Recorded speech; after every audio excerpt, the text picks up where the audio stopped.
Dominical.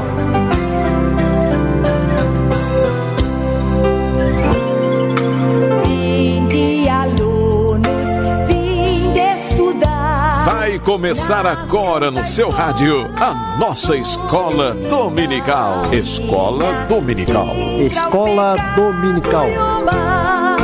Pegue sua Bíblia, sua harpa e acompanhe conosco a Escola Bíblica no ar. Juntos, vamos aprender um pouco mais a Palavra de Deus.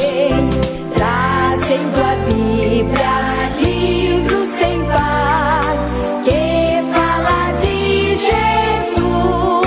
Escola Dominical. Vinde estudar. Apoio Departamento da Escola Bíblica Dominical da Igreja Evangélica Assembleia de Deus em Camboriú. Trazendo a Bíblia, livro sem par, que fala de Jesus. Salve Escola Dominical, onde a graça e amor sem igual, para pequenos e grandes também, a todo o povo de Deus.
No demais, irmãos meus, fortalecei-vos no Senhor e na força do seu poder.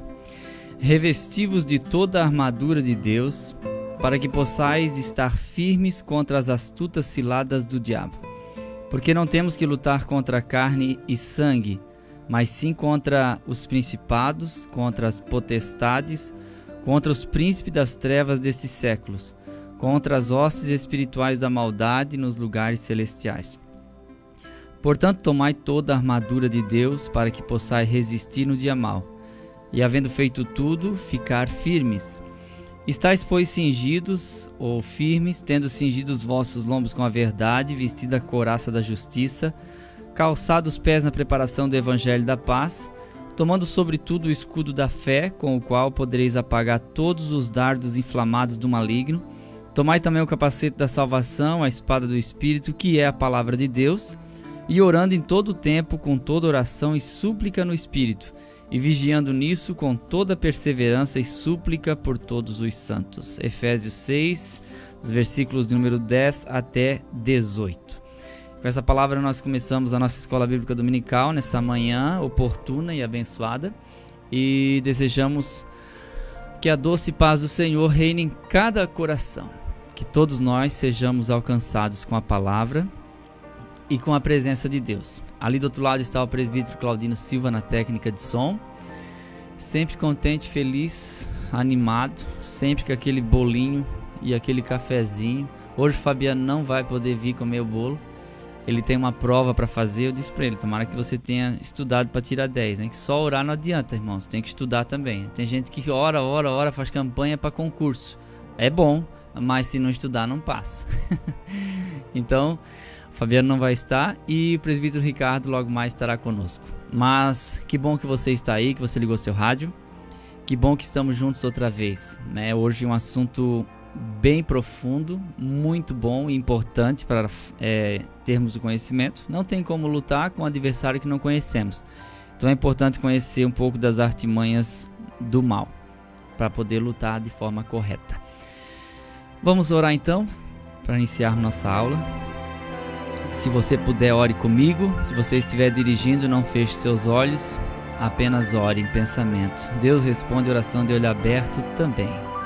Deus e Pai, em nome de Jesus, te agradeço por essa manhã que o Senhor deu, por estarmos aqui, juntamente com o presbítero Claudino Silva, Gessé. Deus, obrigado por todos nós.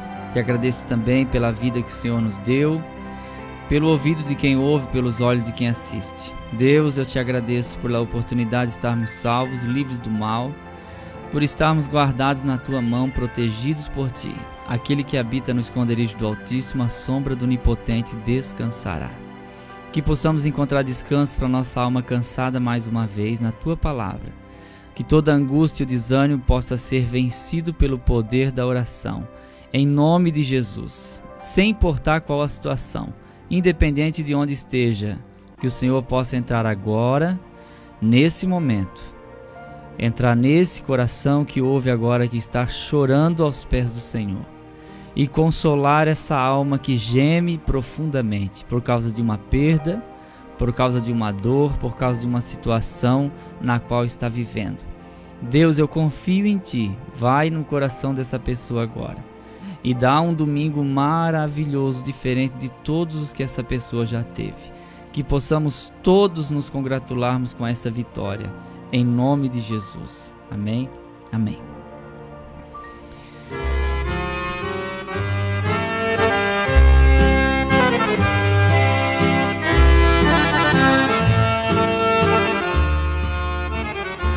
Glória a Deus.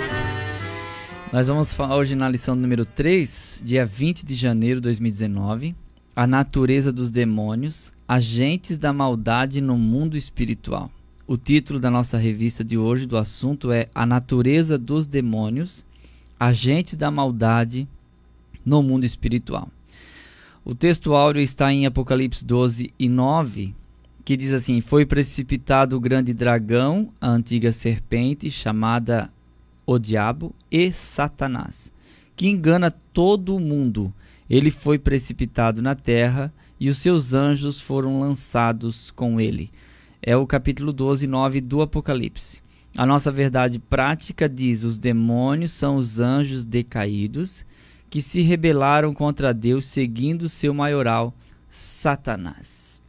Então hoje vamos falar sobre a origem dos demônios, não a origem do mal, necessariamente, mas sabemos que os demônios são anjos que não foram criados originalmente maus, mas se tornaram porque abandonaram a sua habitação, certo? E então a questão do mal no mundo, nós sabemos que é o próprio homem, na ausência de Deus, que cria o mal. O mundo espiritual tem o mal pela ausência de Deus ou por não desejar mais estar junto de Deus, porque Deus é a representação do bem e os anjos caídos são a representação do mal. Por livre e espontânea vontade, como nós estávamos conversando na igreja agora, eles decidiram deixar a sua habitação. Isso está em Judas 6. Então é importante que nós entendamos sobre isso também, né, para que possamos compreender. O texto de Isaías 45:7, que fala eu crio o mal, a palavra mal que está relacionada ali não está falando do mal original, ou seja, do mal na sua totalidade no mundo, mas o mal ali tem a implicação dentro da palavra hebraica de calamidade, de assolação e miséria, que era uma profecia de punição para um império. Então a questão de Deus criar o mal dentro daquele contexto de Isaías 45:7 já é isso que estou falando. É naquela circunstância Deus iria agir de uma forma punitiva. Não vamos pegar isso o tempo todo e achar que Deus criou o demônio. Deus criou o anjo, querubim ungido, que seja lá como for, né? Mas ele deixou a sua habitação e ele se torna o mal. Então é mais ou menos isso que nós vamos falar hoje. Você já deve ter percebido que o assunto é um pouco polêmico e que ao mesmo tempo ele é muito profundo. Então nós vamos tentar aqui usar de bastante clareza e falar de uma forma mais calma para que os irmãos possam compreenderem. Nós temos aqui uma dificuldade porque não tem como você ligar e perguntar, né? Então alguns irmãos colocam as suas dúvidas lá no Facebook, lá na página, e às vezes eu vou lá e respondo as perguntas. Como os irmãos semana passada me falaram, se se anjo não tem sexo, por que Miguel e Gabriel são nomes masculinos? Né? Se anjo não tem sexo, deveria ser Gabriela, então, ou, né? Não tem como. Mas a questão é porque aqueles nomes que foram dados para esses anjos são apenas identificação. Mas a expressão anjo tem um tom masculino, a gente sabe disso. Mas eles não têm órgão sexual, porque eles não se reproduzem. É isso que nós estávamos falando. Deus também é representado como uma divindade no gênero masculino. Embora Deus não tenha sexo, porque ele não tem corpo de gente. Deus é espírito.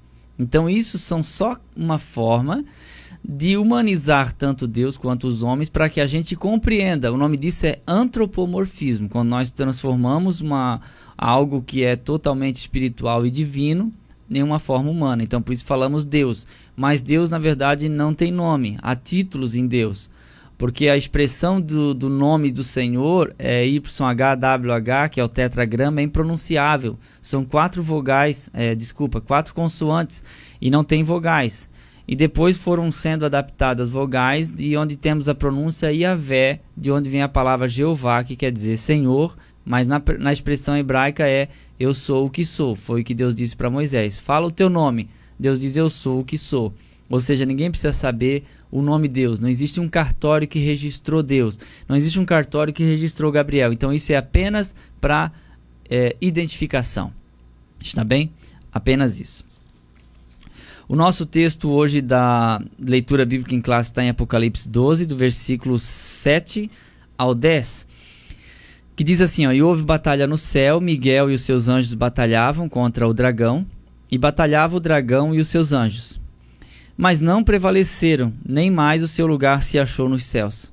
E foi precipitado o grande dragão, a antiga serpente, chamada o Diabo, e Satanás, que engana todo mundo.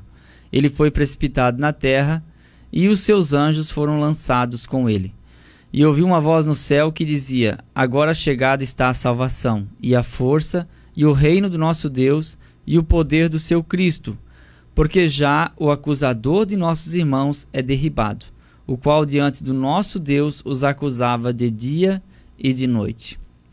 Então esse texto é um texto que está em Apocalipse 12, do versículo 7 ao 10, e que é importante nós termos o cuidado, ao interpretar um texto como esse, o que está relacionado ao tempo dessa circunstância. Isso é passado, é presente na época de João, é futuro em nosso tempo ou mais adiante escatologicamente falando. É importante pensar nisso. Por quê? Porque o Apocalipse ele tem um contexto futurista. O livro do Apocalipse tem um contexto futurista. Lá no início do livro, já o próprio Jesus disse, vem mostrar-te-ei as coisas que brevemente devem acontecer. Então, se elas brevemente devem acontecer, é futuro. Então a gente costuma ouvir explicações a respeito desse texto como se referindo-se à queda original, que houve batalha no céu, Miguel lutou com os anjos caídos e com Satanás, e aí foi derrubado porque os anjos de Deus, na liderança de Miguel, acabaram derrotando os demônios e também Satanás. Beleza, a gente entende isso. A questão é quando foi isso, então é importante a gente pensar. É claro que a gente vê a aplicação aí de uma queda original pelo próprio conteúdo do texto, mas é importante a gente interpretar dentro do contexto. Seja radical nisso, irmão. Seja radical nisso. Seja radical em relação à interpretação do texto de uma forma contextualizada, para não criar pretexto, tá certo? Então o Apocalipse 12 começa com a visão de uma mulher vestida de sol, com a lua debaixo dos pés e com uma coroa de 12 estrelas. Bem parecido com o sonho de José, certo? Porque José sonhou com o sol, a lua e 11 estrelas, e com ele 12, porque ele era a estrela que recebia a reverência das outras 11. Nós sabemos que essas estrelas representam as 12 tribos. Então ela estava vestida de sol, tendo a lua debaixo dos pés. Aí existe uma série de simbologias. Talvez o patriarca Jacó seja o sol do sonho, e talvez uma das suas esposas, ou quem sabe a Diná, fosse a lua, lá naquele contexto. Certo que nós não temos uma definição, só estou falando da semelhança do Apocalipse 12, uma mulher vestida de sol com a lua debaixo dos pés e uma coroa de 12 estrelas, com o sonho de José, que é bem parecido, né? É só por isso. Existe alguma aplicação? Era necessário que João dissesse que esse era o texto, esse era o significado. Mas a própria contextualização do Apocalipse 12 vai demonstrar que essa mulher que foge para o deserto é Israel, porque dela é gerado um filho, e esse filho regerá as nações com vara de ferro. Em outros contextos, chamado de contexto remoto, Jesus é esse varão que rege as nações com vara de ferro, com o símbolo de juízo inquebrável, ou indobrável, não inclinável, desculpa. Então, basicamente, é esse o texto que nós vamos falar aqui nessa manhã. Algumas coisas relacionadas a isso e alguns outros também que falam a respeito dos anjos caídos. É um assunto bem interessante, é profundo, só que nós temos que nos limitar ao que está escrito na Bíblia.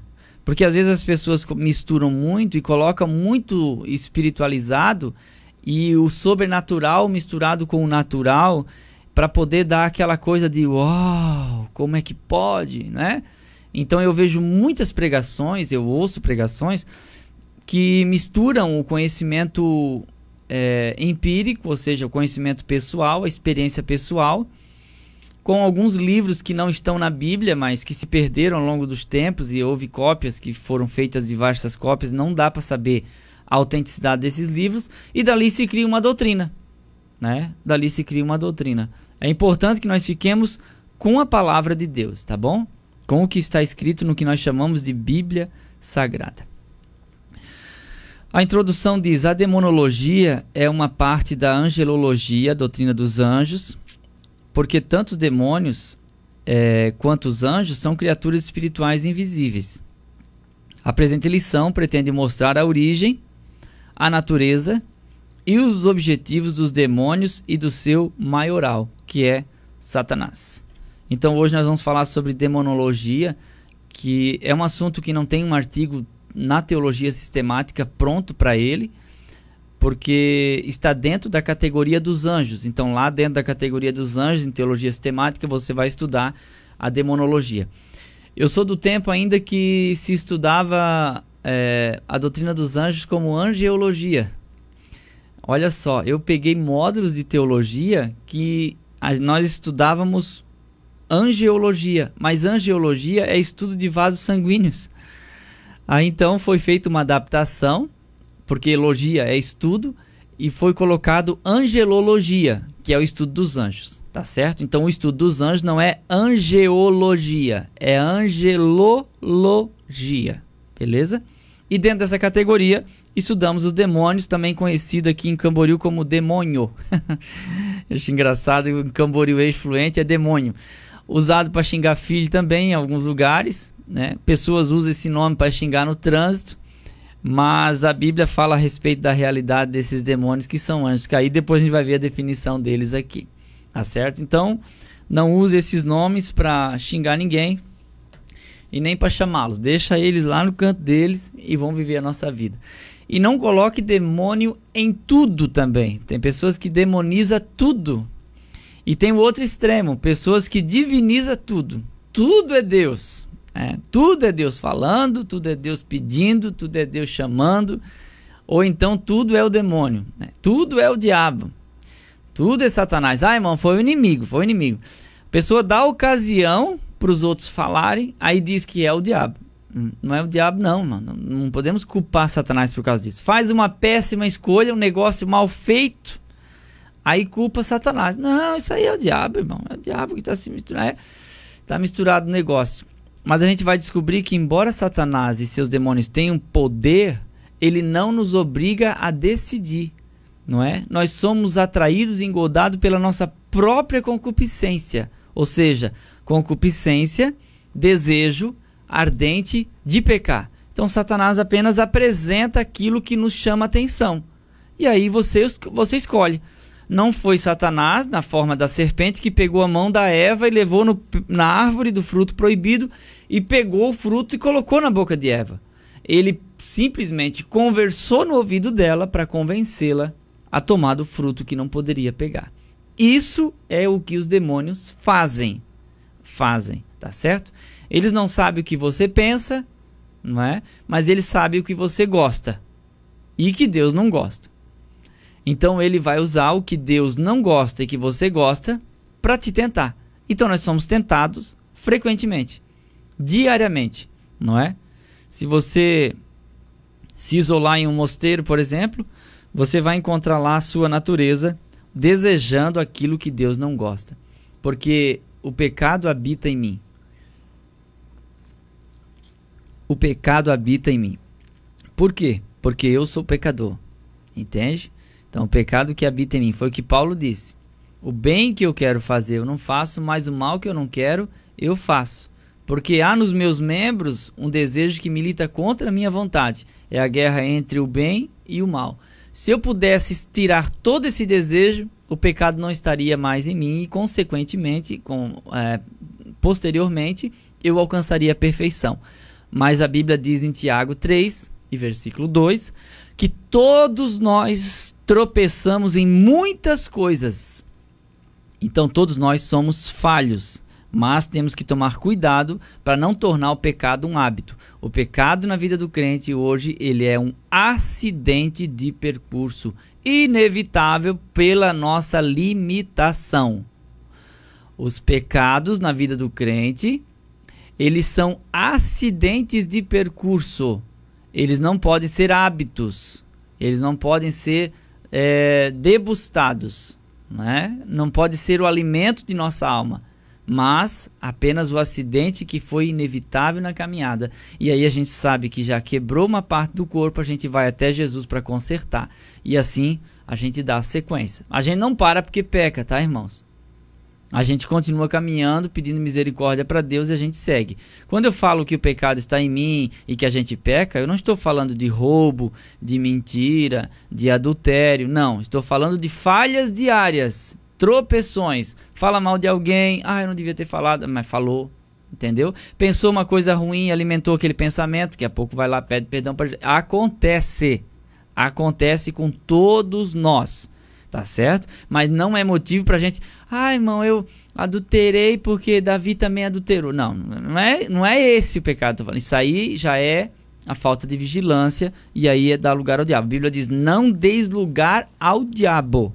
Não deis lugar ao diabo. Eu creio que ficou claro. Não é, irmãos? De minha parte, eu creio que ficou claro a diferença disso. Porque há a diferença entre pecados no plural e pecado no singular. Pecado, alguns acham que o pecado no singular está relacionado ao pecado original e pecados no plural, as nossas falhas cotidianas. Então é importante a gente pensar nisso, porque até na unção com óleo de Tiago 5,14, né? E se tiver alguém doente, chama os presbíteros da igreja e ungindo com óleo será curado. E o texto também diz, e se houver cometido pecados, ser-lhe-ão perdoados. Então esses pecados com a unção de óleo do presbitério também são perdoados, desde que a pessoa esteja ali arrependida. Então veja a importância de chamar o presbítero da igreja para ungir com óleo. Até os pecados são perdoados. Não é o irmão Eliel que está falando. É Tiago 5,14. Você também tem um exemplar da Bíblia. Graças a Deus que todo mundo tem a Bíblia igual. Tá certo?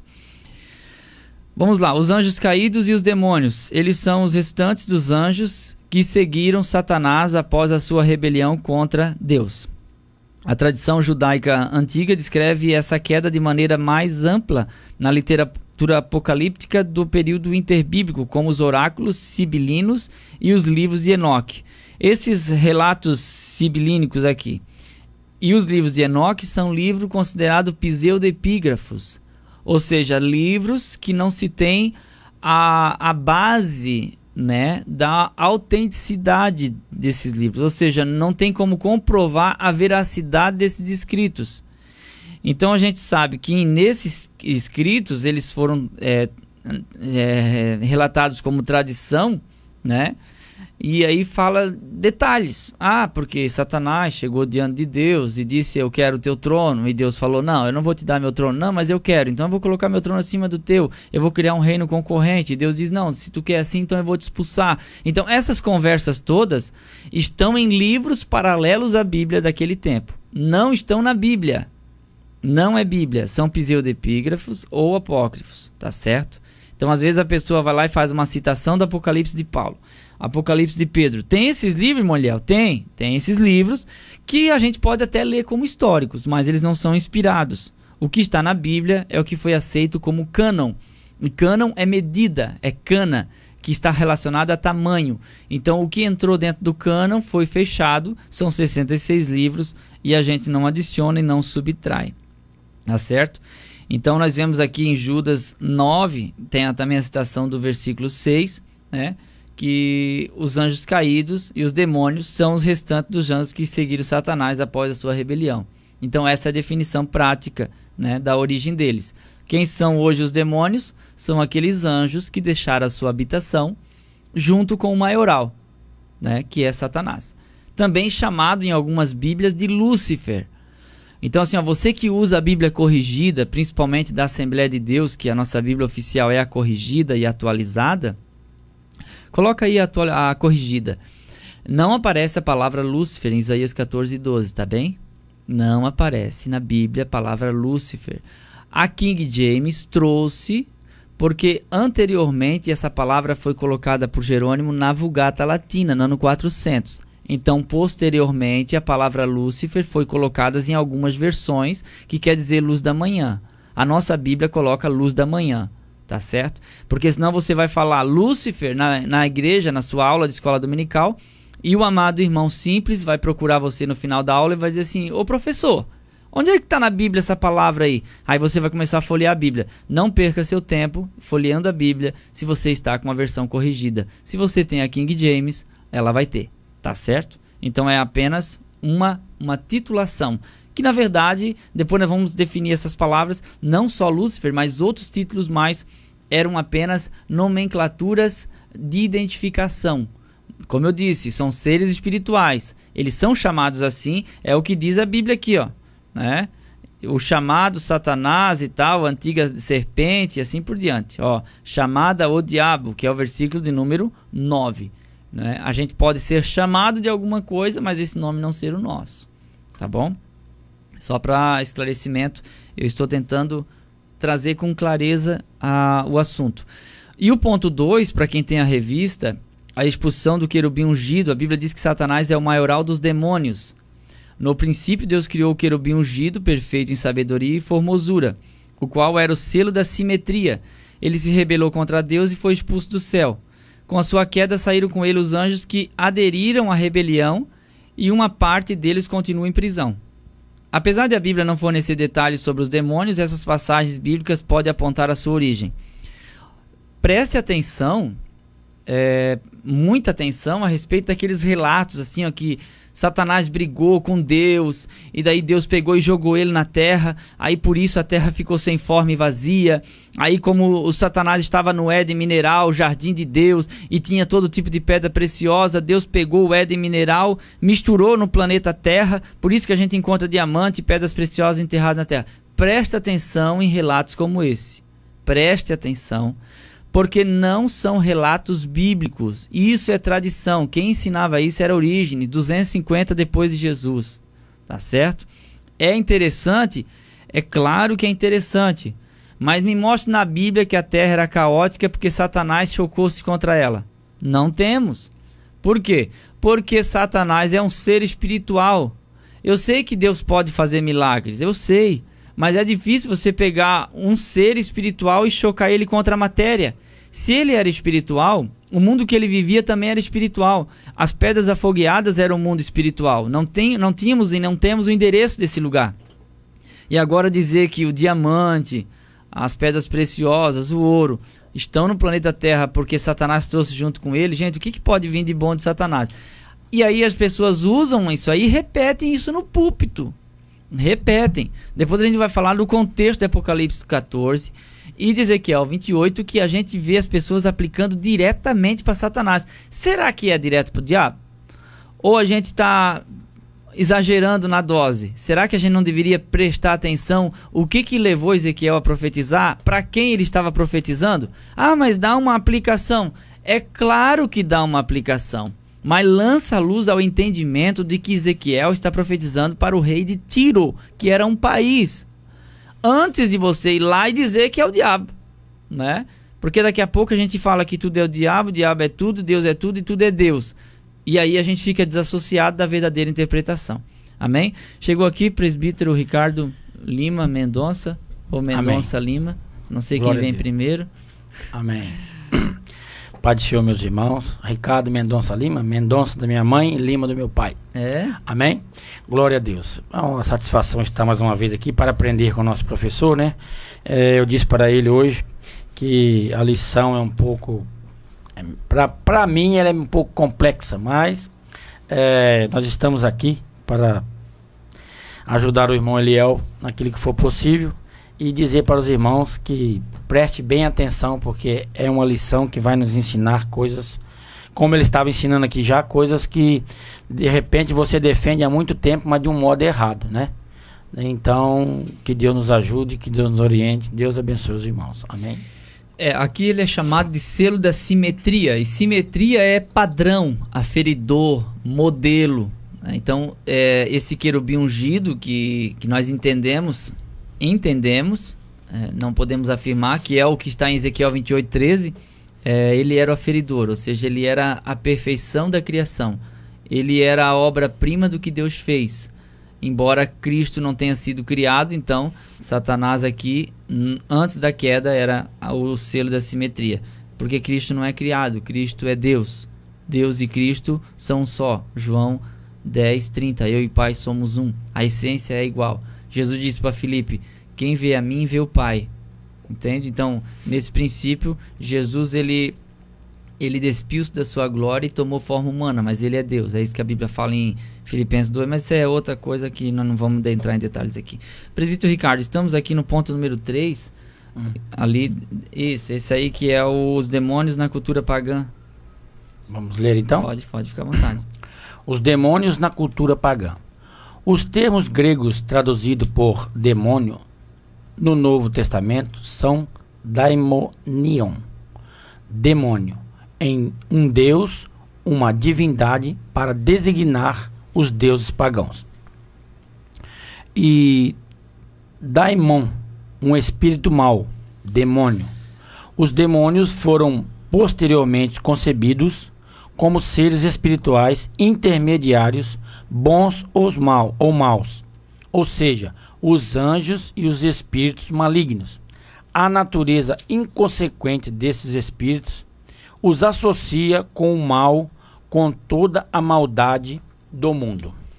É que existem textos na Bíblia, como por exemplo em 1 Coríntios 8, que Paulo vai dizer que o que os gentios sacrificam, não sacrificam a Deus, mas aos demônios. Justamente que a palavra demônio, em grego, significa um Deus, mas com D minúsculo.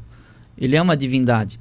E nós vemos que em muitos casos há uma veneração ao demônio, só que ele não tem o nome demônio. É uma divindade que está ali representada. Mas essa divindade pode sim ser um demônio que está por trás dela.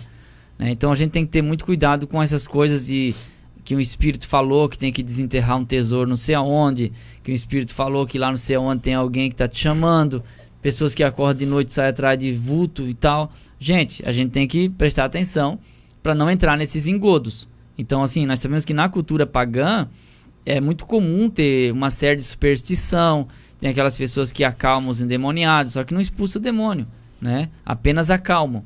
Então esse princípio é uma coisa que a gente tem que analisar para não trazer isso para dentro da igreja. Isto. Porque tem pessoas que vêm para a igreja e ainda ficam lá naquela mesma situação que viviam antigamente e querem trazer isso para dentro da casa de Deus. Gente, não pode misturar, irmãos. Casa de Deus é casa de Deus. O que a gente fazia no passado tem que ficar lá no passado e agora a vida é nova. Irmão Eliel, outra coisa muito importante, né? Paulo, escrevendo aos Gálatas, diz: vós que sois espirituais. Olhe bem, nós temos a obrigação de ser espiritual, ou ter o discernimento de espírito. Por quê? Porque quem não tem, acaba caindo nessas esparrelas aí. E muitas pessoas, irmão Eliel, dentro das igrejas, acreditando nisso que o irmão falou aí, ó. Acreditando em superstição, acreditando em que se ele comer cabeça de porco na virada do ano, ele vai prosperar. Acredita em muitas coisas que são malignas, certo? Acredita em coisas que às vezes é o diabo que está por trás e dizem que é Deus que está operando. E não é, não é mesmo? Então a gente tem que ter essa espiritualidade, a gente tem que estar ligado com Deus para saber aquilo que a Bíblia me apoia, me dá respaldo e é bíblico, e Deus está realmente no negócio, e saber também quando não é. Eu costumo dizer, irmão Leal, que a gente tem que conhecer e prosseguir sempre conhecendo o nosso Deus, mas nós também temos que conhecer quem é o diabo. Nós temos que saber como ele age, não é mesmo? Eu servi o exército, e nas aulas lá, nos ensinamentos do sargento Tarcísio, nos ensinava, ele dizia, nós temos que saber como o inimigo trabalha. Por isso que se envia um espião, por isso que se envia um espia lá no meio do inimigo, para saber a sua estratégia, correndo risco de vida, muitas vezes, ele nos ensinava, para saber a sua estratégia, para depois nós termos mais habilidade para combater esse inimigo, certo? Então, eu não quero saber de Satanás, quero saber só de Jesus. Não, eu quero saber, claro que eu também quero saber de Jesus.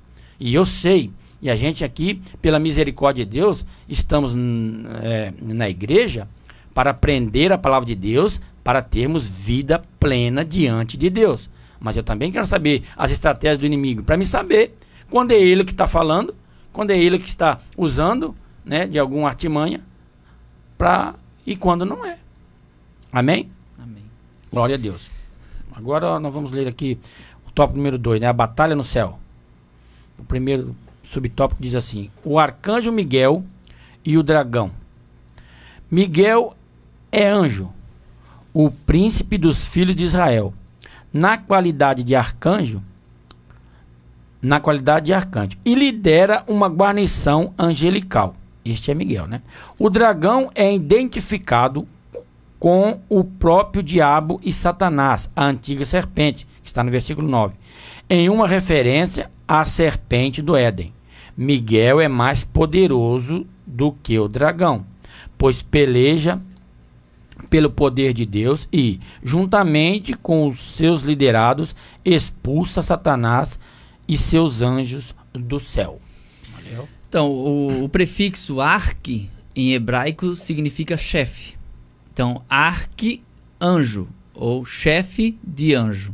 É o único na Bíblia que aparece como chefe de anjo, é Miguel. É claro que na literatura extra-bíblica existe uma lista enorme de arcanjos, mas na nossa Bíblia apenas aparece um arcanjo, que é Miguel. Então nós sabemos que ele é o príncipe dos filhos de Israel, ou seja, ele é o protetor da nação, principalmente no Antigo Testamento a gente vê muito isso, né? Nos textos que aparecem. Nós sabemos que fica no contexto ali que há outros anjos também poderosos, tal qual Miguel, porque diz que ele é um dos primeiros príncipes em Daniel 10:13, e ele rompe a barreira que Satanás havia criado no intermediário na hora da resposta à oração de Daniel. Então o anjo é muito mais poderoso do que o homem. A Bíblia fala que Deus fez o homem um pouco menor do que os anjos, então os anjos são muito mais poderosos. Se nós fôssemos comparar aqui, por exemplo, o texto da Bíblia lá da Guerra dos Sírios, um anjo matou 185 mil soldados numa noite. Então um anjo é um ser muito poderoso, né? Então a gente não tem como lutar contra os demônios sozinhos.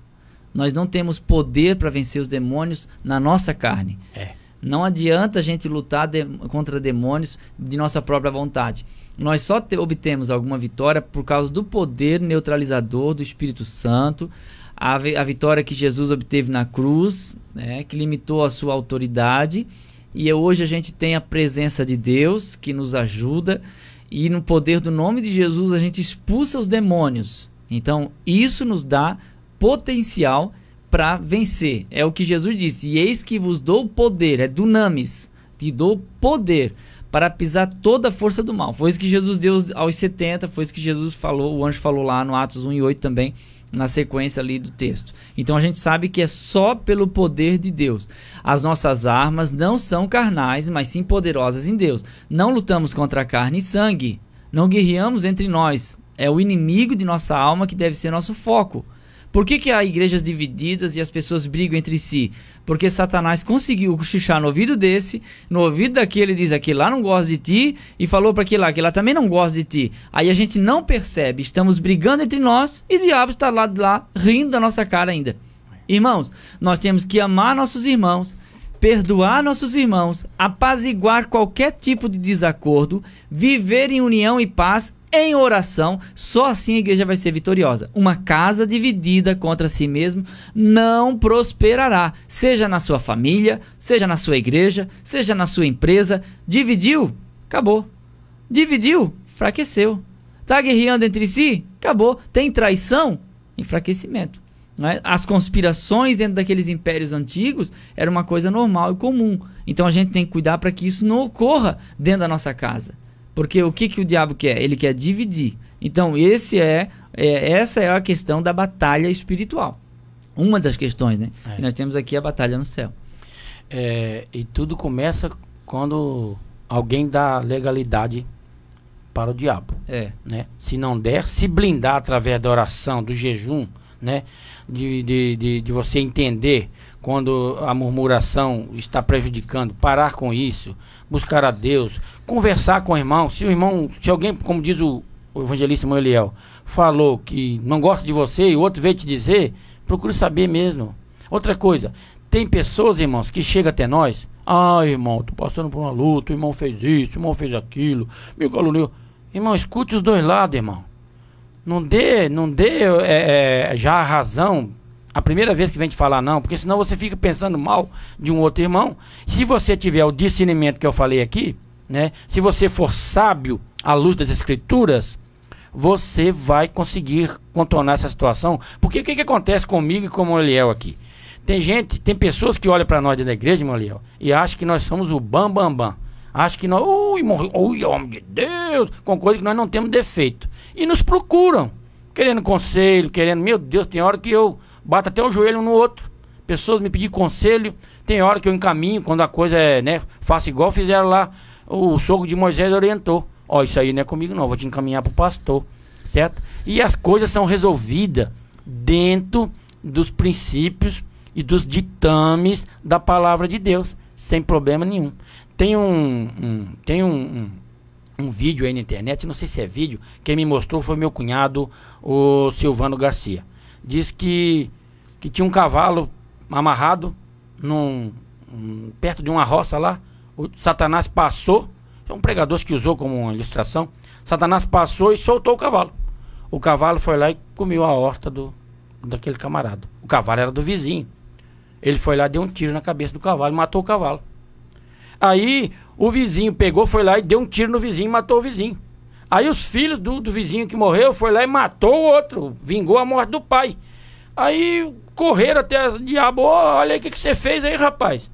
O diabo falou assim: eu só soltei o cavalo, não fiz mais nada, né? Então, meus irmãos, que Deus nos ajude, né? Que Deus nos ajude. E aquilo que disse o irmão Eliel, vamos ter o Espírito Santo na nossa vida, vamos nos orientar através da palavra, buscar a Deus em oração, em jejum, pedir a Deus que nos oriente, que essas coisas serão resolvidas da maneira como Deus quer. Amém? Bom, Ricardo, eu vou ler aqui o ponto 2 então, e o 3, a expulsão de Satanás. Essa passagem é muito disputada pelos expositores bíblicos e há diversas interpretações. Nessa guerra escatológica, há os que acreditam que se trata da queda original de Satanás.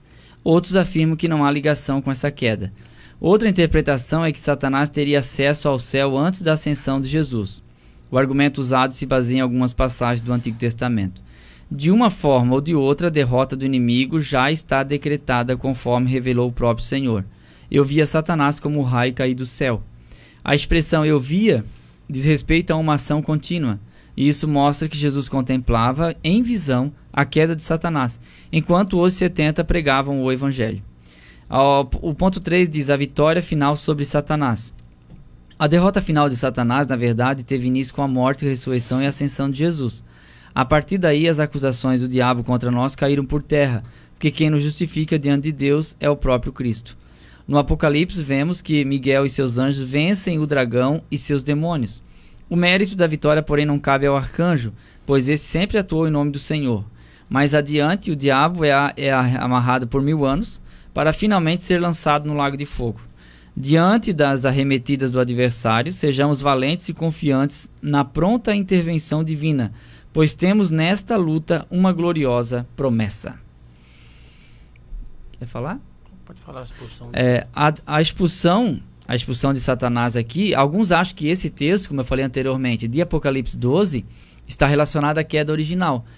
Mas fica difícil você pegar o texto que é escatológico e levar ele lá para o Éden, antes do Éden, lá no início, na criação, quando Satanás se rebelou. A mesma coisa, a expressão de Jesus em Lucas 10. Eu via Satanás cair do céu como um raio.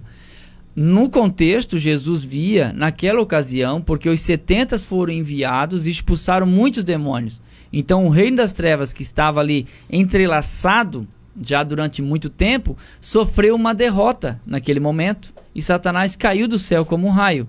Uma derrota, é isso que Jesus está falando. Agora, pegar o contexto que Jesus falou e dizer que foi a queda do diabo lá, quando estava no paraíso, fica difícil, é uma forçação de barra muito grande. Porque Jesus não estava falando da queda original do diabo.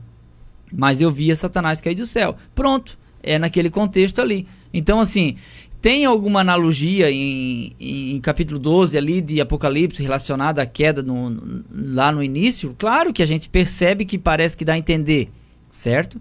Porque houve batalha no céu e tal, isso na visão que João está tendo.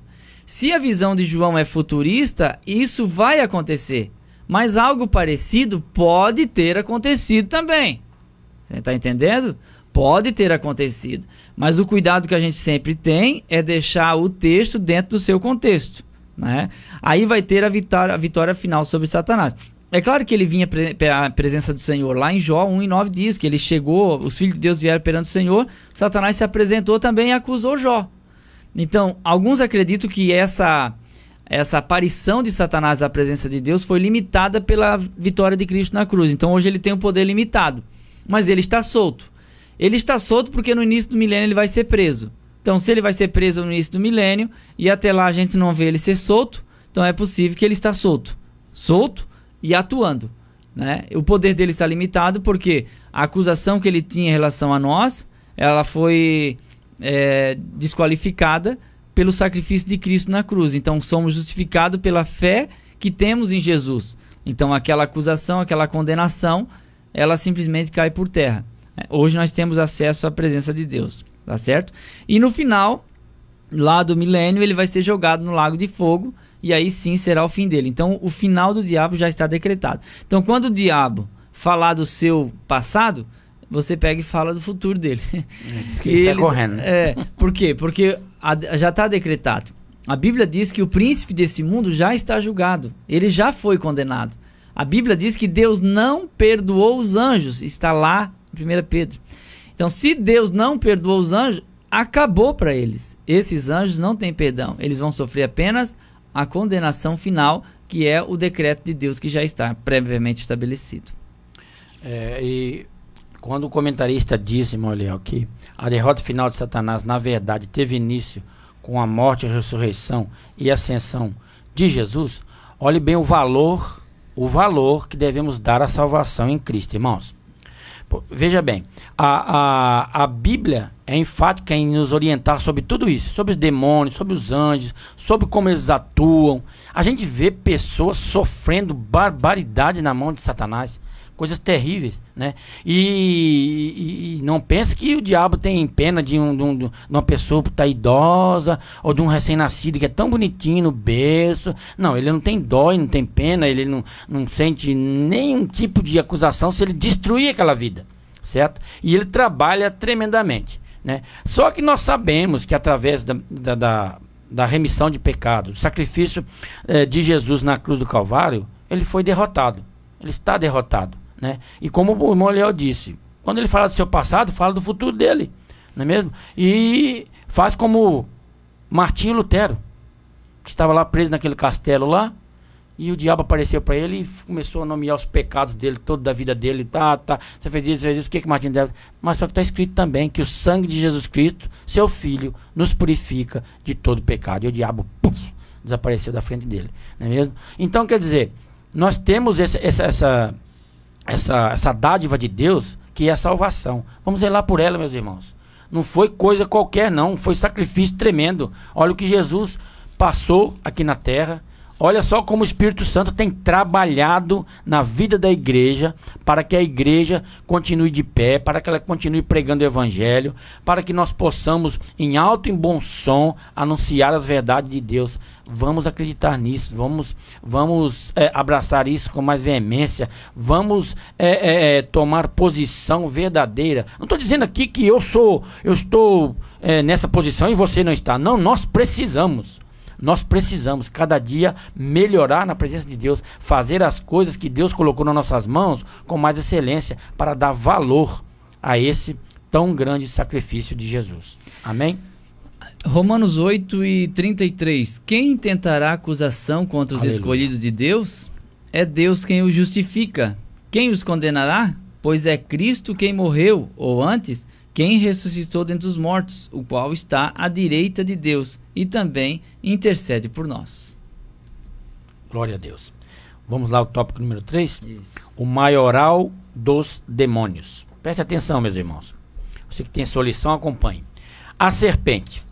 O termo dragão é dracon em grego e é usado na Septuaginta para traduzir algumas palavras hebraicas como Tanim e Leviatã, cujo sentido é diversificado como monstros, animais do deserto, serpentes.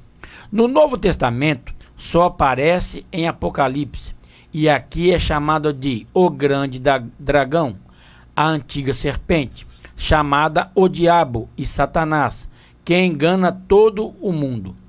A serpente que enganou Eva é o próprio Satanás. Ele é perito em enganar, como fez com Eva, e ainda hoje esta é uma de suas especialidades. Olha. Existem algumas religiões que cultuam o dragão, porque dentro daquela cultura o dragão é sinônimo de força, é sinônimo de poder, né? E de intimidação também. Mas nós, como nós sabemos que Satanás ele é chamado de dragão também, isso em Apocalipse 12, nós os crentes não temos não gostamos de foto e de imagem de dragão dentro de casa, nós não usamos esse tipo de coisa. Mas essa palavra grega, dracon, que é usada na Septuaginta, na verdade é Leviatã, mas o significado é um animal espantoso. Então, quando a Bíblia fala que Satanás ele é a serpente ou dragão, não está dando um nome para ele, apenas remetendo ao Éden, quando Satanás usou a serpente. Não sei se ele entrou em uma serpente que já existia, provavelmente. Alguns acham que ele se transformou em uma e com isso houve uma condenação a todas as serpentes. Mas certo é que a serpente provavelmente não rastejava sobre o ventre, porque a condenação para ela foi: sobre o teu ventre rastejarás. Então, como a mulher é mais auditiva, sensível na audição, Satanás entrou na serpente e conversou no ouvido de Eva. Ele não teria uma aparência, talvez, tão satisfatória para convencer Adão, já que o homem é visual. O homem é mais visual e a mulher é mais sensitiva, mais auditiva, mais emocional. Então ele consegue convencer Eva, depois Eva consegue convencer o seu marido. É isso que a gente vê. Mas a impressão, parece que os dois comeram juntos, mas o próprio texto fala que Eva foi primeiro enganada. Então ela foi enganada e depois ela contribuiu para o engano do homem. Mas o diabo fez ali o que? Ele misturou verdade com mentira, né? Ele primeiro disse assim, não, certamente não morrerás. É mentira, porque eles morreram moralmente por causa do pecado, e depois fisicamente, né? Espiritualmente morreram também. E depois ele fala uma verdade: mas serão como Deus, sabendo o bem e o mal. Isso era uma verdade. Então hoje a artimanha continua a mesma. E aí a gente vê que as três categorias de tentação, que é a concupiscência dos olhos, da carne e soberba da vida, já aparece no Éden.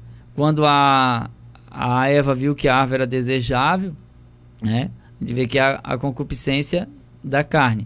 Agradável aos olhos, a concupiscência dos olhos, e boa para dar entendimento, a soberba da vida. Então a gente vê que já os 3. E quando Jesus foi tentado, também foi isso que aconteceu. Foi a concupiscência da carne, né? Transforma as pedras em pães. Dos olhos, olha para tudo isso que eu te dou. E da vida, né? Joga daqui abaixo porque está escrito. Vai dar ordem para você e tu é o bam. Então são os 3. E João 2,16, 1 João vai dizer exatamente isso. Ou a gente cai na carne, ou a gente cai nos olhos, ou a gente fica soberbo.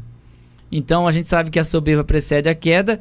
E naturalmente Eva foi enganada e acabou caindo em tentação. Então a gente vê como Satanás trabalhava, por isso que a gente está falando de batalha espiritual, e por isso que é importante essa informação para a gente conhecer o nosso adversário. Ele é o maioral dos demônios, tá certo? E como sendo o maioral do demônio, ele é chamado de serpente, escorregadio, astuto, perspicaz e persistente. Por isso que a Bíblia diz: resistiu o diabo e ele fugirá de vós. Na tentação no deserto diz a Bíblia que Jesus resistiu por 3 vezes e o diabo ausentou-se dele por algum tempo. Então não vai pensar que se você resistir o diabo ele vai fugir para sempre. Ele ausentou-se por algum tempo. Então quando ele tem uma derrotada, ele desaparece por um tempo. Aí você tem um tempo de bonança. Daqui a pouco ele vem com uma artimanha parecida, só que disfarçada. O cachorro é o mesmo, só mudou a coleira. Só mudou o lugar. Então é importante a gente prestar atenção nisso. Tem coisa que você gosta que Deus não gosta. E isso está sendo apresentado diariamente. A pessoa bebia bastante. Aí eu vou lá no bar comprar um salgadinho. Se você for comprar um salgadinho, você vai querer tomar um traguinho. Então você não vai. Tá? Você não vai. Né? Quem usava drogas, a mesma coisa. Quem se prostituía, da mesma forma. Fuja da aparência do mal. Vou dizer um segredo para você que talvez você não saiba. O diabo sabe qual é a sua fraqueza. Não, mulher, ele não sabe porque eu não falo, eu só penso. Não, mas ele sabe. Porque toda a nossa fraqueza a gente dá a entender para onde a gente olha. E o que a gente faz, né? Exatamente. Dá a entender, claro. Ele sabe muito bem e ele vai bater naquela tecla ali. Se você não tem problema em relacionar com o seu vizinho, ele não vai usar o seu vizinho, não. Né? Agora, se você tem problema em se relacionar com o seu patrão, cuidado, vigia.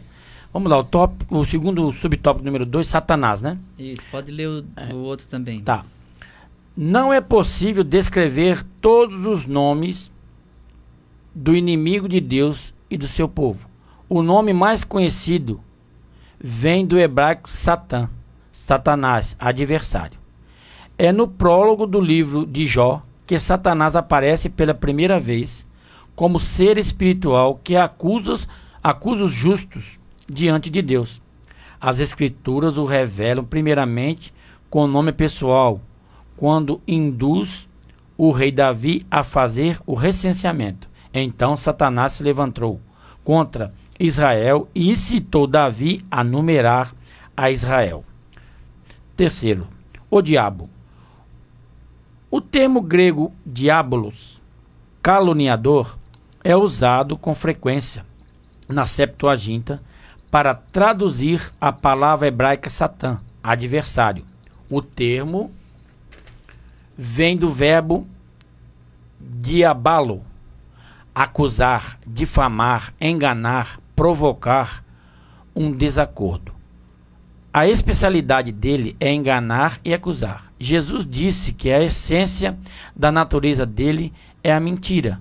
Vós tendes por pai ao diabo e quereis satisfazer os desejos de vosso pai. Ele foi homicida desde o princípio e não se firmou na verdade, porque não há verdade nele. Quando ele profere mentira, fala do que lhe é próprio, porque é mentiroso e pai da mentira. João 8,44. Né? Sua habitação ainda não é o inferno. Ele ainda será lançado neste lugar, o fogo eterno preparado para o diabo e seus anjos. Então, há uma série de coisas interessantes aqui a ser explicadas. Uma delas é a palavra Satanás. A palavra Satanás significa adversário. É como eu disse aos irmãos que o que Satanás tem de nomenclaturas são títulos em sua função. Então temos aqui o adversário e temos o caluniador. Né? São duas coisas que são demonstradas na personalidade desse maioral dos demônios e que ele é especialista nisso. Ele é o nosso adversário, não tem como fazer paz com ele, não tem como fazer nenhum tipo de conversa. e nem recuar. Eu vou orar menos porque eu vou me incomodar menos. Não é essa a atitude nossa. A gente não vai lutar menos para sofrer menos. A gente vai continuar lutando para vencer o mal. Porque a gente sabe que a paz só existe em Jesus. Deixo-vos a minha paz vos dou.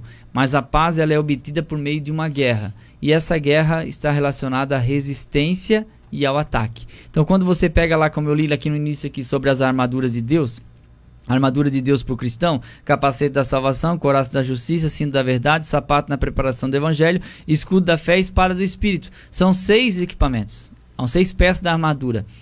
Nós sabemos que o homem foi feito no 6º dia. Sabemos que Davi dava 6 passos e oferecia um sacrifício a Deus quando carregava a arca para Jerusalém. Sabemos que 6 é o número de peças que existia na roupa do sumo sacerdote. E nós sabemos que 6 é o número de peças da armadura do cristão. Só que dessas 6, 5 é defesa. 5 é defesa. Olha o quanto de ataque que a gente sofre.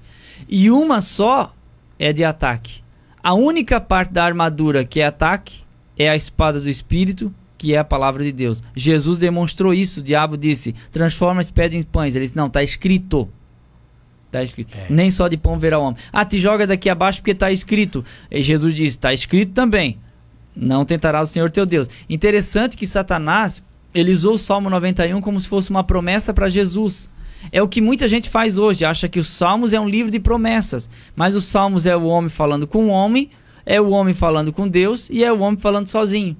E no Salmo 91, Jesus entendeu que não era uma promessa que ele poderia se jogar. Aos seus anjos dará hora a teu respeito, é a expectativa do salmista de escrever o Salmo 91. E eu acho interessante também as pessoas que deixam a Bíblia aberta no Salmo 91. Irmão, Satanás usou o Salmo 91 para Jesus. Ele falou o Salmo 91. Ele citou o Salmo 91. E você está deixando a Bíblia aberta, Salmo 91, para quê? Para quê? Pode deixar aberto em qualquer lugar, mas é mais importante ler o Salmo 91 e outros salmos, para a edificação da nossa vida. Por exemplo, quando Davi disse, os meus olhos procurarão os fiéis da terra, não é Deus falando, porque os salmos é o homem falando com Deus, e o homem falando com outro homem. É Davi que está procurando os fiéis da terra, irmão. O que usa de engano não ficará dentro da minha casa. Não é a casa de Deus, é a casa de Davi. Era no palácio que ele morava. Quem usar de engano não vai ficar dentro da minha casa. Esse é o sentido do texto que Davi falou. Então, quando Satanás usou o texto de Salmos, Jesus diz, não, está escrito também, né? Não tentarás o Senhor teu Deus. Olha aqui, vejas todos os reinos da terra, se prostrado tu me adorares, eu te dou tudo. Jesus diz assim, não, está escrito, só o Senhor teu Deus adorarás e só Ele servirás. Por isso que é importante conhecer a palavra de Deus. Porque quando a gente conhece, a gente tem uma forma de atacar. Porque nós não fomos chamados apenas para nos defender. Só que, claro, 5 peças é para defesa e uma é o ataque. Então a gente tem que manejar. Por isso que a Bíblia diz que maneje bem a palavra da verdade. Porque é importantíssimo que a gente não se corte com a espada. Que maneje bem a palavra da verdade. Que seja apto para ensinar. Que não seja acusado de nenhum tipo de coisa relacionada aos de fora. A Bíblia diz lá no capítulo 3 de Timóteo que o bispo ele tem que ter um bom testemunho dos de fora. O que os de fora estão falando de você e de mim? O que os de fora dizem ao nosso respeito? Será que há uma condenação? É que o diabo ele é caluniador, então fica caluniando. Mas é verdade ou é mentira? Porque eu sei que ele é o caluniador. Mas a questão é, você dá razão para que haja uma calúnia? Porque às vezes a pessoa dá motivo. Então assim, o fofoqueiro, eu acho admirável, irmão. O fofoqueiro tem um talento extraordinário, irmão. O fofoqueiro é uma pessoa que tem um talento extraordinário. Sabe qual é o talento dele? Ele é uma pessoa comunicativa, é uma pessoa simpática, é uma pessoa convincente. Só que ela está usando toda essa habilidade para falar mal de alguém, né? O difamador, né? Quando mente e inventa uma história que não existiu, esse é o caluniador. E o Espírito Santo é que convence o homem do pecado. Então o Espírito Santo não vai te acusar, irmão. O acusador é o diabo. A palavra diabo é acusador. Então tem gente que diz assim, eu vou orar porque o Espírito Santo está me acusando, que eu não orei hoje. Não é possível que você pense assim. O Espírito Santo ele está te convencendo da necessidade de orar. Quem te acusa é o diabo.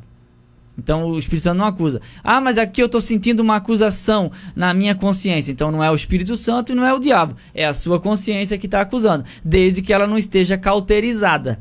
Que Paulo falou para Timóteo de os que tinha consciência cauterizada. É uma consciência destruída que não funciona mais. Então tem gente que diz assim, eu pratico tal coisa porque não me acusa. Não acusa porque a sua consciência está cauterizada. Então a consciência é o cachorro de Deus que late para avisar. Quando ele parou de latir, é porque morreu. Então a gente não é guiado pela nossa consciência e nem pelo nosso coração. Quem diz o que é certo e errado, se estou salvo ou não, é a palavra de Deus, não é o que eu acho. Irmão, eu estou sentindo aqui no coração de falar uma coisa aqui. Irmão? Mas é Deus que está mandando ou é você que está inventando? Não, eu estou sentindo no coração. Então, o coração é enganoso, você pode se enganar. Você não tem certeza que foi Deus que mandou? Eu estou sentindo no coração. Eu posso sentir um monte de coisa do coração. Porque o meu coração é o centro dos meus sentimentos, das minhas emoções. É isso que a Bíblia fala de coração, não é o órgão que bombeia o corpo. É o sangue no corpo. Então, eu sinto no coração que fulano tem que casar com fulana. Aí pronto, o pessoal casa porque foi a fulana que sentiu no coração. Uma coisa seríssima igual casamento está sendo definida por alguém que só sentiu no coração e o coração é enganoso. Então é importante a gente prestar atenção nisso. A consciência acusa, o Espírito Santo convence e o diabo acusa. Irmão Eliel, engraçado que, melhor dizendo, o termo que vem do verbo diabalo, que está aqui na lição, fala de acusar, difamar, enganar. E o que me chamou a atenção, o último aqui, provocar um desacordo. Olhe bem, provocar um desacordo. Se você acusa falsamente, provoca um desacordo. Certo. Se você difama, provoca um desacordo. Se você engana, provoca o desacordo. Certo? E é o que mais o inimigo quer. Tem uma palavra lá em Provérbios, o irmão Léo vai lembrar o versículo. 6 coisas... O Senhor... Provérbios 6:19. Poder ler para nós era importante. Fala da mentira, fala da calúnia. 6 coisas. E a 7ª o Senhor abomina. Né? O irmão Léo está procurando ali, vai ler para nós. O texto que é 6 e... capítulo 6. 6 e 16 de Provérbios. Essas 6 coisas aborrece o Senhor, e a 7ª sua alma abomina. Olhos altivos, língua mentirosa, mãos que derramam sangue inocente, coração que maquina pensamentos viciosos, pés que se apressam para correr para o mal, testemunha falsa que profere mentiras e o que semeia contenda entre irmãos. Essa 7ª aí, Deus, a única que Deus falou que abomina. A outra Deus odeia, mas essa ele abomina. Abomina. Então, quer dizer, olha só quanta coisa que você pode se livrar, né? Tendo a orientação do Espírito Santo. O desacordo é o que o diabo quer. É o que ele quer no meio do seu povo, do povo de Deus. É o que ele quer destruir qualquer comunhão, qualquer tipo de afeto, qualquer amor fraternal. Tudo que a Bíblia ensina sobre nós interagir um com o outro e ter sucesso na nossa vida, o diabo quer destruir, não é mesmo? E o comentarista, nesse tópico aqui, ele vai continua falando, e ele fala sobre a mentira, né? Que vós tendes por pai ao diabo, porque é mentiroso e pai da mentira. Olhe bem. Então, meus irmãos, tem muita gente que brinca com esse tipo de coisa. E aqui, o texto, irmão Leão, não está dizendo o tamanho da mentira. Mentira. Mentira. Está falando sobre mentira. Não está falando de mentirinha pequenininha e nem mentira. Porque tem mentira que destrói mesmo, né? Algumas são mais graves que as outras, mas são mentiras. São tudo mentira. E tem gente que acha que não tem importância. E não é gente, tem crente que acha que não tem importância. Ensinar o menino a obedecer de um modo mentiroso. Vem aqui que o velho vai te pegar. Eu sempre costumo dizer isso. Eu dizia pro meu filho aqui, assim, quando era pequeno: vem aqui porque o pai quer que você venha. Que velho vai pegar? Que o bicho papão vai te comer? A cuca vem pegar? Já começa desde pequeno, ensinando que a cuca vai pegar ele. Irmãos, a Bíblia, quando ela é categórica em dizer e falar sobre a mentira, e é um modo de Satanás nos enganar, certo? E cria um desacordo terrível, porque eu já vi gente querer ganhar um favor, né? Um dinheirinho a mais, e no negócio pegar uma mentirinha, e depois o irmão dele, o crente lá, falou, ri dele porque ele pegou mentira, e ficou num constrangimento terrível, e aqui já surgiu uma confusão tremenda. Mas essa mentira não tem problema, e coisa, e daí, e aí pronto. o diabo conseguiu o intento que queria.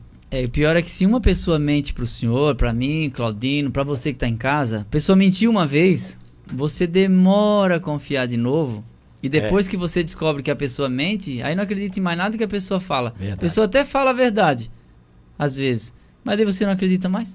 É verdade. Aquela historinha do Nana Neném, que a Cuca logo vem, né? Diz que o papai foi pra roça e a mamãe logo vem. Só que aí quem que tá embalando a criança na rede, né? Se o papai tá na roça, a mamãe logo vem, só pode ser a Cuca, né? É verdade, é verdade. Ou então assim, né? Pega a criança e começa a chacoalhar, boi, boi, boi, o boi da cara preta. Aí assusta as crianças também com a musiquinha que... E depois fica reclamando que a criança tem medo. Mas coloca medo na criança, né? E isso as pessoas crescem pensando assim.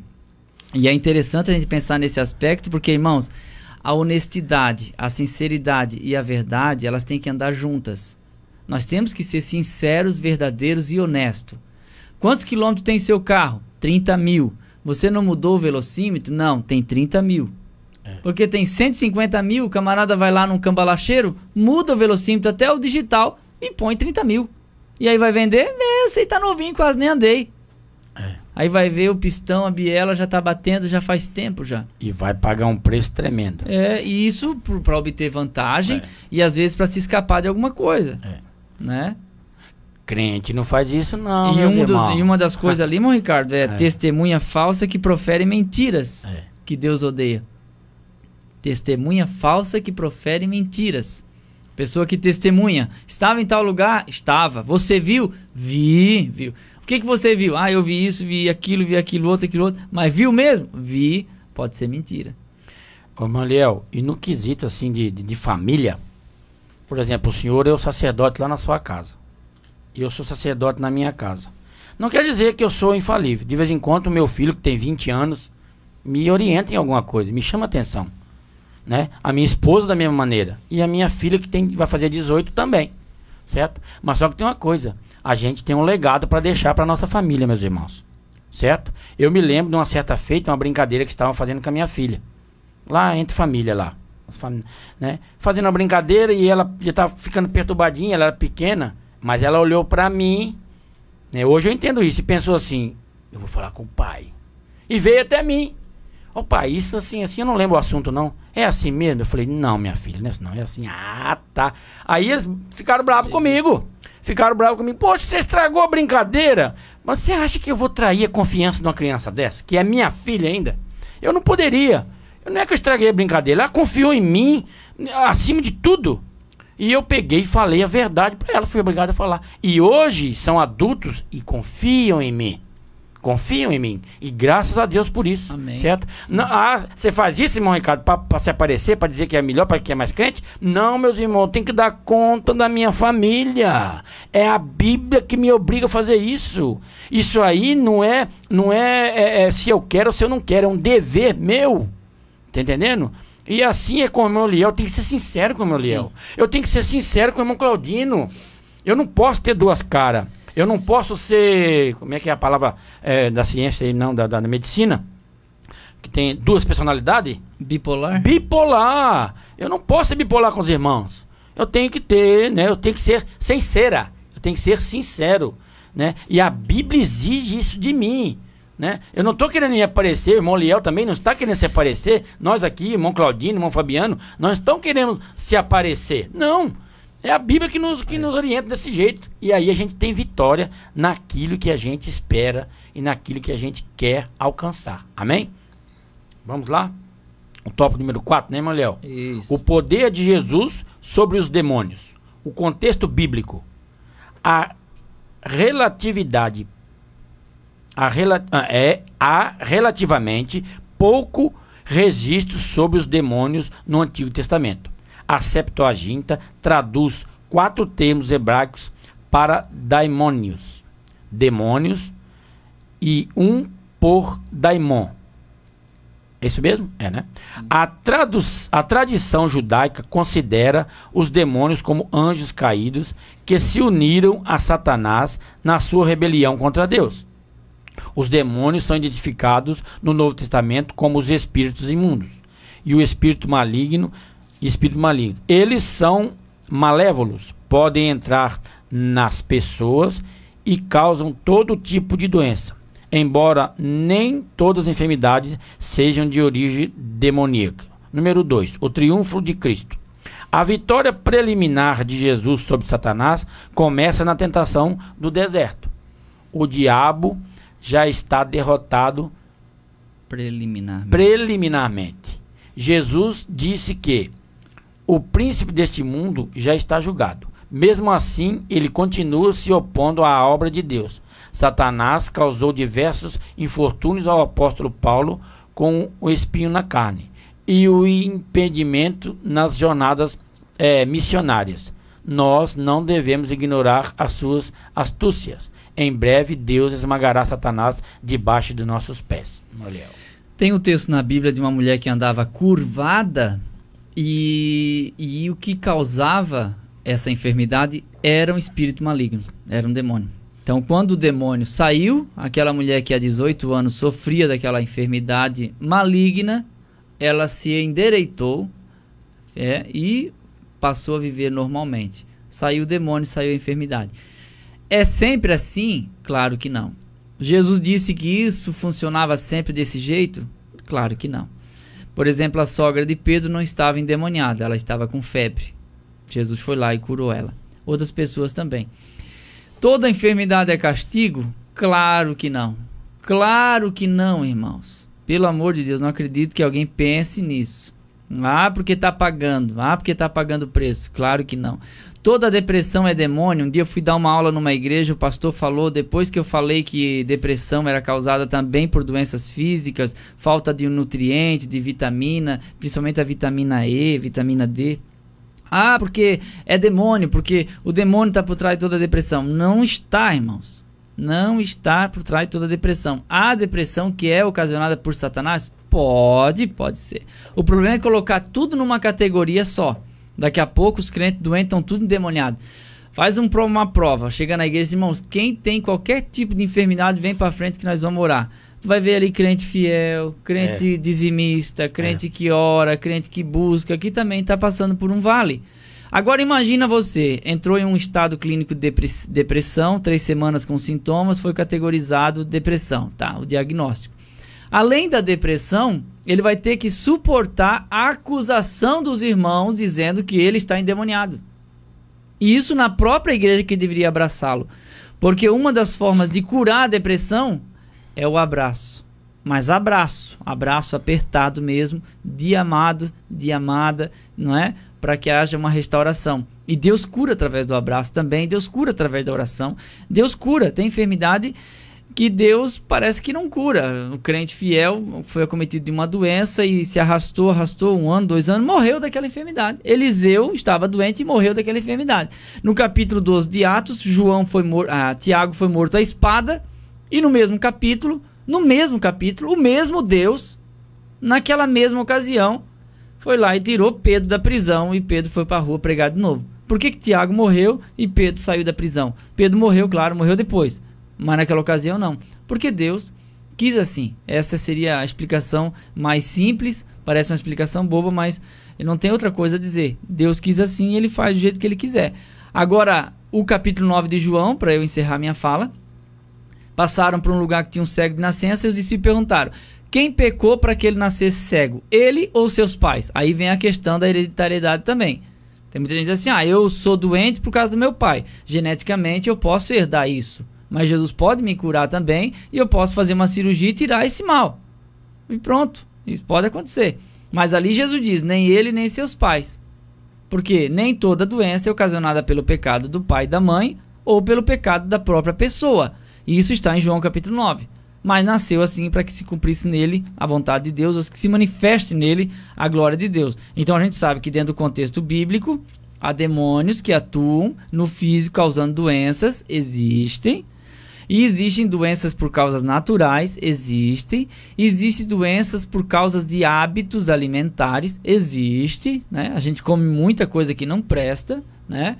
E aí a gente fica doente, há uma diferença de temperatura muito grande, sai do ar-condicionado no 16 e pega aí um calorão aí andando no asfalto, é claro que vai ter uma dificuldadezinha aí. Então, há ocasiões assim. Então, existem múltiplas formas de se definir o motivo de uma enfermidade no crente. E em último, o triunfo de Cristo. Jesus triunfou sobre o mal, sobre o pecado, sobre o diabo. A condenação dele já está pronta, como nós já falamos. E em Cristo Jesus, a Bíblia diz que nós somos mais do que vencedores por aquele que nos amou. Então, nós estando nele, né, não quer dizer que nada de ruim vai acontecer com a gente, mas nós estamos salvos em Cristo Jesus. Porque tem gente que acha que porque está crente não pode sofrer nada, nenhuma dor de dente. Mas, irmãos, a Bíblia diz em Eclesiastes 9:2, o que acontece com o justo acontece com o ímpio. Ao santo como ao que não é santo, a ambos sucede o mesmo.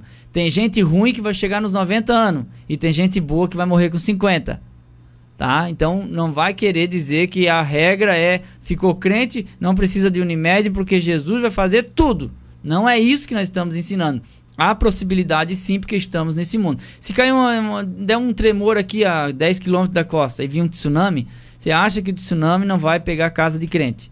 Você acha que não vai morrer crente? Vai morrer todos que estiverem na região que a onda vier. Entendeu? Crente também. Só que a diferença, estamos salvos em Cristo Jesus. Deus também livra? Deus também livra, mas crente também morre.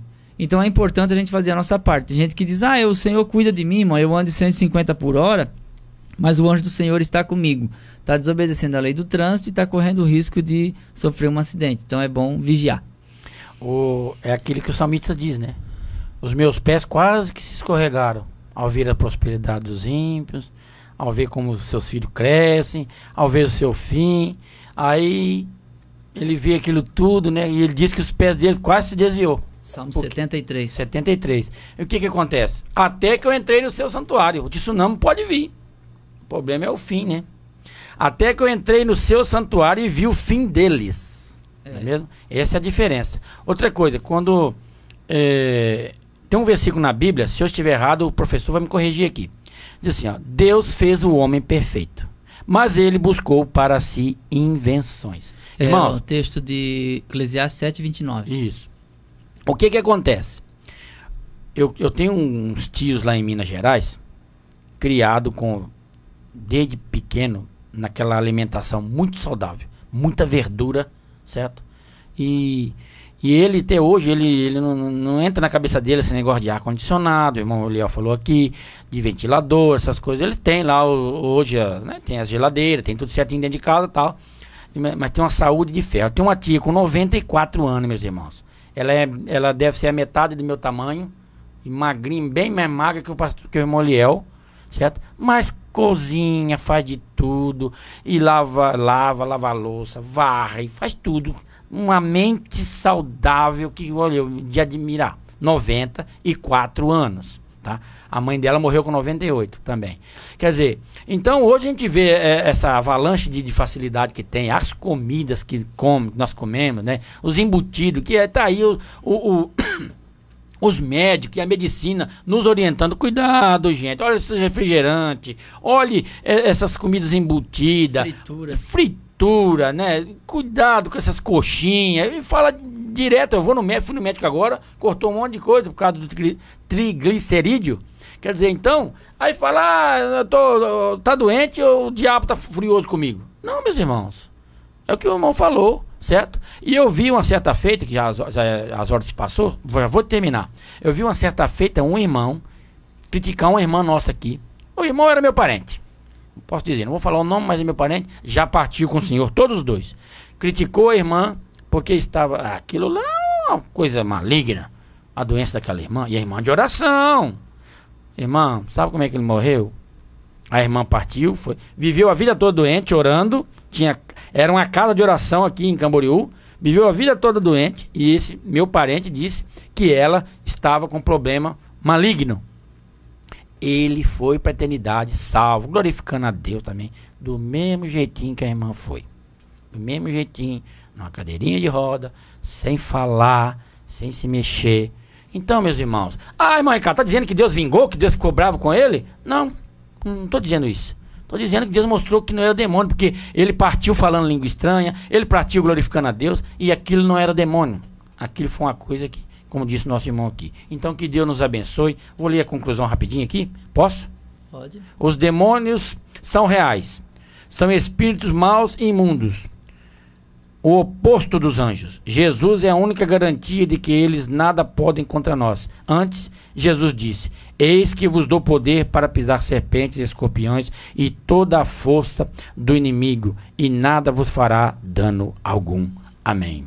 Glória a Deus. Senhor Jesus, te louvamos, te agradecemos, Senhor, por essa oportunidade maravilhosa que o Senhor tem nos dado de aprender aqui com o nosso professor, Senhor, e que eu tenho por certo que os irmãos lá do outro lado aprenderam também. Ser conosco, nos dá um domingo abençoado, Senhor, um culto abençoado, Pai, para a honra e a glória do Teu nome. Nós te agradecemos por tudo. Amém e amém. Tem uma perguntinha aí para o pastor que chegou. Isso aqui é para falar aqui? Mandar um alô pra Nena Stoff? Pra eu mandar? Ô, Manina, um abraço. É a filha do irmão Raul? Um abração aí pra toda a família, tá bom? Pra passar lá, pra eu passar lá? Deve ter bênção lá, né? Então eu vou lá. Deus abençoe. Amém. Vinde estudar com os professores que muito nos quer bem. Acabamos de apresentar Escola Dominical. Escola Dominical. Orientação Didática, Departamento de Ensino da Escola Bíblica Dominical de Camboriú, Santa Catarina.